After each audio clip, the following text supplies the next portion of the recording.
போடப்பட்ட வழக்கை ரத்து செய்.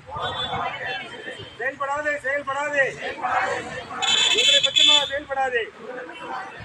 காவல்துறையே காவல்துறையே, ராசாத்தி மீது நடவடிக்கை எடு. தமிழக அரசு வருவாய்த்துறையை மீட்டுக்கொடு மீட்டுக்கொடு. 80 வருடங்களாக பயன்படுத்திய பொதுப்பாதையை மீட்டுக்கொடு.